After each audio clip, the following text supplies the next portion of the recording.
পশ্চিমবঙ্গ রাজ্যবাসীর জন্য একটা বিশেষ খুশির খবর। এবার থেকে আর পঞ্চায়েতে যাওয়া লাগবে না ইনকাম সার্টিফিকেট এবং সংশয়পত্র পেতে। এবার থেকে আপনি মোবাইল অ্যাপ্লিকেশনের মাধ্যমে ইনকাম সার্টিফিকেট এবং সংশয়পত্র আপনি আবেদন করতে পারবেন এবং মোবাইলের মাধ্যমেই সেটা কিন্তু আপনি ডাউনলোড করে আপনার কাজে লাগাতে পারবেন। ঠিক আছে, এমনই কিন্তু বিজ্ঞপ্তি প্রকাশ করা হয়েছে নবান্নের পক্ষ থেকে। আজকের এই ভিডিওর মাধ্যমে সেই তথ্যটা আপনাদের জানাবো। অবশ্যই ভিডিওটি প্রথম থেকে শেষ পর্যন্ত সঙ্গে থাকুন। এবার বিস্তারিত জেনে নিই কী বলছে সংশয়পত্র পেতে পঞ্চায়েত স্তরের জনপ্রতিনিধিদের ধর্ণা দেওয়ার দিন শেষ হতে চলেছে। গ্রামীণ এলাকায় প্রয়োজনীয় সংশয়পত্র পেতে এবার অনলাইনে আবেদন করা যাবে। আবেদন যাচাই করার পর অনলাইন মারফতে পেয়ে যাবেন প্রয়োজনীয় সংশয়পত্র। পঞ্চায়েত দপ্তরের সূত্রে খবর, আগামী কয়েক মাসের মধ্যে নতুন অ্যাপটি চালু করতে চলেছে তারা।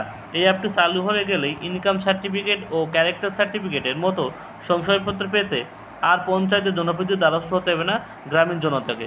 অ্যাপটিকে চালু হয়ে গেলে এই অ্যাপে গিয়ে নিজের নাম রেজিস্ট্রেশন করতে হবে সংশয়পত্র পেতে চাওয়া ব্যক্তিকে। ঠিক আছে, এবং সেই সঙ্গে যাবতীয় নথি এবং তথ্যপত্র আপলোড করে দিতে হবে এই অ্যাপে। পঞ্চায়েত দপ্তর সূত্রে খবর, আবেদনকারীর তথ্য ব্লক স্তর থেকে যাচাই করা হবে। তথ্যের সত্যতা প্রমাণিত হলে অ্যাপের তার সংশ্লিষ্ট সংশয়পত্র পাঠিয়ে দেওয়া হবে, যা ওই ব্যক্তি নিজের প্রয়োজনীয় মতো ব্যবহার করতে পারবেন। অর্থাৎ এবার থেকে কিন্তু আপনি ইনকাম সার্টিফিকেট বলুন বা আপনার ক্যারেক্টার সার্টিফিকেট পেতে আপনাকে কিন্তু আর পঞ্চায়েতে বারবার ঘুরতে হবে না।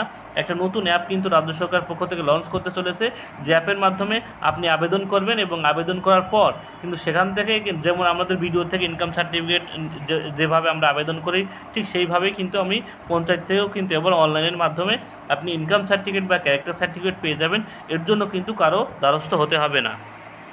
বলছে ওয়েস্ট বেঙ্গল পঞ্চায়েত ম্যানেজমেন্ট সিস্টেমের অধীনে নতুন এই প্রকল্পের কাজ শুরু হবে। পঞ্চায়েতে দপ্তরে এক আধিকারিক কথায় এই অ্যাপ চালু হলে একদিকে যেমন সাধারণ গ্রামীণ জনতার সুবিধা হবে, তেমনি ব্লক স্তরের জনপ্রতিনিধিদের সংশয়পত্র দেওয়ার কাজ বদলে অন্য প্রয়োজনীয় কাজ অতিরিক্ত সময় দিতে পারবেন। দীর্ঘ কয়েক মাস ধরে এই বিষয়ে আলোচনা চলছিল দপ্তরে। এখন প্রকল্পটি বাস্তবিকতার পথে রয়েছে। এক্ষেত্রে প্রশ্ন উঠেছে, গ্রামের মানুষের কাছে নতুন এই পদ্ধতি কীভাবে জনপ্রিয় করে তোলা যায়। সেক্ষেত্রে পঞ্চায়েত দপ্তরের পরিকল্পনা চলছে যে গ্রাম পঞ্চায়েত বা পঞ্চায়েত সমিতি অফিসে এই সংক্রান্ত বিষয় নিয়ে প্রচার অভিযান চালানো হবে। ফলে সহজেই মানুষ ইনকাম বা ক্যারেক্টার সার্টিফিকেট পাওয়ার জন্য নতুন পদ্ধতি প্রসঙ্গে সচেতন হবেন। ঠিক আছে, উল্লেখ্য পঞ্চায়েত দপ্তরে বহু ক্ষেত্রে অনলাইন পরিষেবা শুরু করে দিয়েছে অনেক আগে থেকে, কিন্তু এই দুটি জরুরি সংশয়পত্র পাওয়ার ব্যাপারে এখনও অফলাইনে নির্ভর করতে হয় গ্রামীণ জনতাকে। তাই যাবতীয় সমস্যার সমাধান করতে শারদ উৎসবের আগেই কিন্তু নতুন এই পরিষেবা পশ্চিমবঙ্গ জনতার জন্য শুরু করতে চায় পঞ্চায়েত দপ্তর। অর্থাৎ যে সামনে যে দুর্গাপুজো আছে তার আগেই কিন্তু পঞ্চায়েত দপ্তরের সূত্রে খবর আপনাদের কিন্তু ইনকাম সার্টিফিকেট এবং ক্যারেক্টার সার্টিফিকেট পেতে আর পঞ্চায়েতে দিতে হবে না। আপনার মোবাইলের অ্যাপ্লিকেশনের মাধ্যমেই আপনি আবেদন করলে এবং মোবাইল থেকেই কিন্তু আপনি সেটা ডাউনলোড করে আপনার কিন্তু যাবতীয় কাজে আপনার পঞ্চায়েত সার্টিফিকেট এবং আপনার ক্যারেক্টার সার্টিফিকেট সেটা কিন্তু আপনি আবেদন করতে হবে, সেটা কিন্তু পেয়ে যাবেন। এখন থেকে কিন্তু আর পঞ্চায়েতে আপনাকে বারবার ঘোরাঘুরি করতে হবে না। ঠিক আছে, এই ছিল কিন্তু একটা ছোট্ট আপডেট আপনাদের দেওয়া ছিল। এরকম আমার ভিডিওটি ভালো লাগলে অবশ্যই একটা লাইক কমেন্ট শেয়ার করবেন এবং গুরুত্বপূর্ণ আপডেট পেতে হলে অবশ্যই চ্যানেলকে সাবস্ক্রাইব করে রাখবেন। সবাইকে ধন্যবাদ।